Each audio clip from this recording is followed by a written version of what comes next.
Ladies and gentlemen, beautiful creatures of the world, before we begin today's show, I would like to take 1 minute to thank each and every person who has watched, liked, and shared my videos on the missing 14-year-old girl from New Sweden. For those of you who do not know, New Sweden is the next town over from where I live. 14-year-old Stephanie Damron walked into the woods on September 23rd, 2024, and has not been seen since. There will be a purple candle in each of my videos. We are joining the Light the Sky campaign to bring Stephanie home.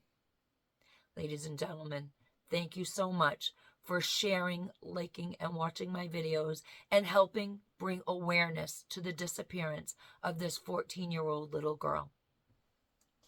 Hello, beautiful creatures of the world, and welcome back to Coffee with Kerri-Lynn. It's a weird day here in the far north domain up along the Canadian border. We are waiting for 2 days worth of rain and almost 50 degrees, which means this beautiful, white, glittery, powdery snowshoe dust will probably be going away 2 weeks before Christmas, just like it did last year. We had a green Christmas last year because 2 weeks before Christmas, we had very high temperatures and a couple days of rain, and that was it. It was over for the rest of the winter.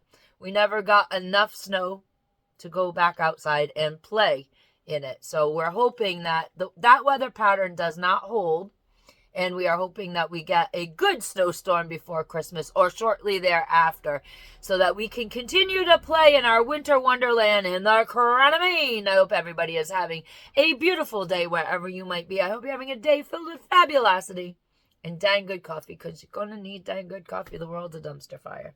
And all that jazz. We talk about it all the time here on Coffee with Kerri-Lynn. Today we are going to be revisiting Disease X that is coming out of the Congo. We did a video on the mystery illness in the Congo 4 or 5 days ago. I'll link it in the description box below. We were shadow banned as I predicted. The channel was shadow banned as I predicted. And I'll go do it all over again. There are still things you can't talk about on these platforms, and health is kind of one of them. But we're going to get around it one way or another. Ladies and gentlemen, beautiful creatures of the world, in my last video, it was a PSA. It wasn't a get all scared and, you know, the world is coming to an end and another pandemic is going on. That wasn't what that video was about at all. It was just to let everybody know that there was a mysterious illness happening in the Congo, and at that time of the reporting, the numbers coming out of the Congo were 143 people had perished from this mystery illness. They didn't know if it was airborne. They didn't know if it was waterborne. All they did know is it was affecting women and children more than it was affecting men. Well, now we're 4 or 5 days into the story. Basically, all the news outlets picked it up as the independent media just pushed the story forward to a point where they couldn't ignore it. The WHO got involved, and does anything ever good happen with the WHO? Over the weekend, it was reported that there was a possible case of Disease X in Ohio. A male from Tanzania had gone to an emergency room in Ohio with all the signs and symptoms of Disease X. Now, Disease X gives you flu-like symptoms with nasty, nasty, nasty respiratory infection and anemia. The gentleman was promptly quarantined, but it was discovered that he just had a case of the regular old flu and probably a little jet lag and all that nonsense. He did not have the anemia that accompanies Disease X, and therefore he was taken out of quarantine later in the weekend and being treated for the flu. Now, the new numbers coming out of the Congo now about the number of deaths have decreased. Because you see, if you give the doctors a little bit of time to figure out what they're dealing with, they tend to figure it out.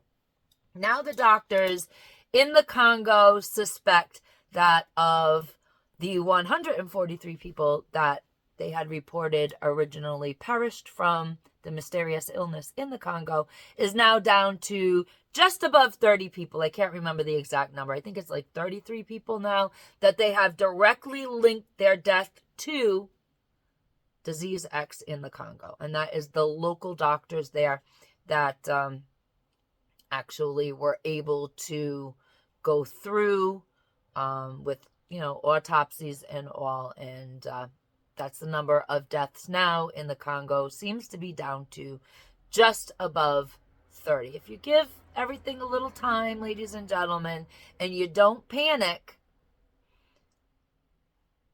things reveal themselves. It's like this in every facet of your life. If you are headed into a difficult situation, if you just step back, take a few deep breaths, and observe what's going on, you can generally find a solution to whatever ails you. Ladies and gentlemen, beautiful creatures of the world, in my last video, we talked about what we do on the homestead during the winter. It's our regular winter routine. It's not medical advice. It's just what works for us.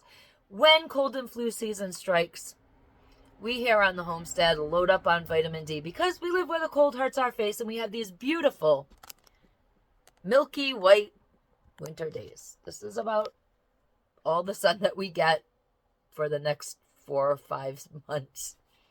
So we need to beef up on our vitamin D.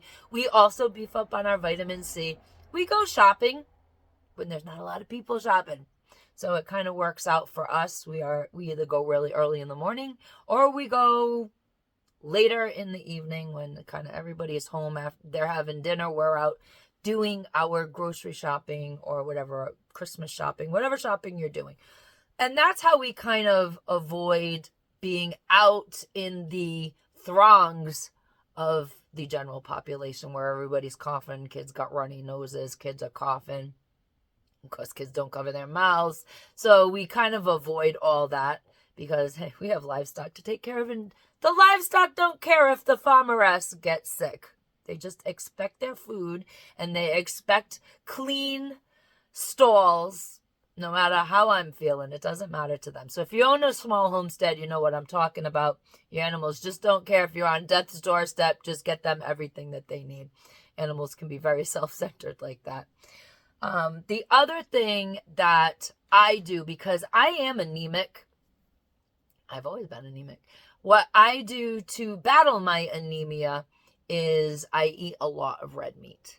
And I eat a lot of leafy vegetables, which puts iron in your system. And if you eat red meat, and I don't always eat it rare, like you're supposed to get the most benefit from the iron. I'm a well done.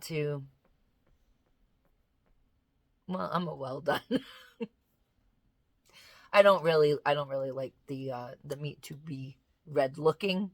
I don't like to cut into the meat and have anything red on my plate, but every once in a while I will eat a rare to medium rare steak and kind of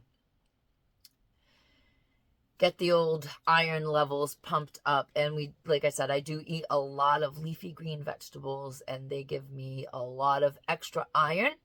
I eat a lot of fruit, but we're on the no sugar added lifestyle, so that's been a consistent theme in my life for a very long time.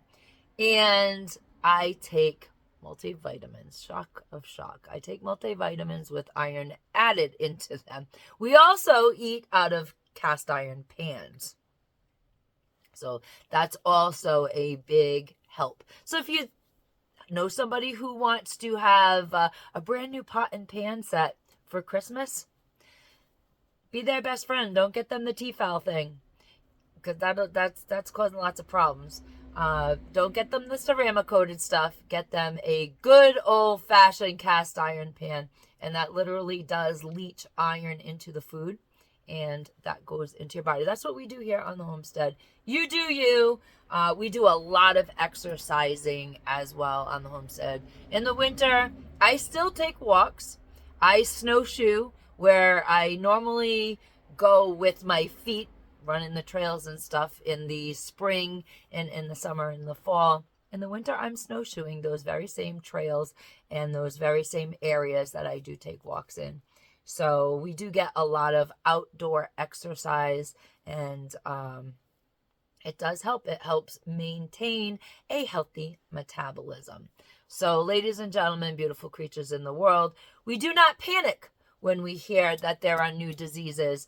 It is now the mystery illness of the Congo is being called disease X because that is what the doctors do. When they do not know what to call a disease, if it's a new disease, a novel illness, they will slap the label disease X on it. So if you're looking for disease X in the Google, you're going to come up with a lot of the nonsense that happened in the early 20s.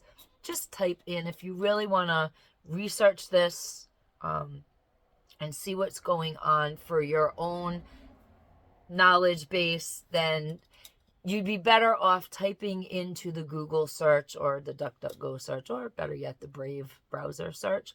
You'd be better off typing in mysterious illness in the Congo 2024 so that you can be armed with all the information you need to stay on top of the story. Not panicking, just staying on top of the story. They're absolutely two different things. There's no need for panic right now. There's only a need to stay informed. Ladies and gentlemen, beautiful creatures of the world, be the kindness that you want to see in the world. And as always, Carpe Diem. A lot of wild things floating around there in the world. No one promised you a tomorrow.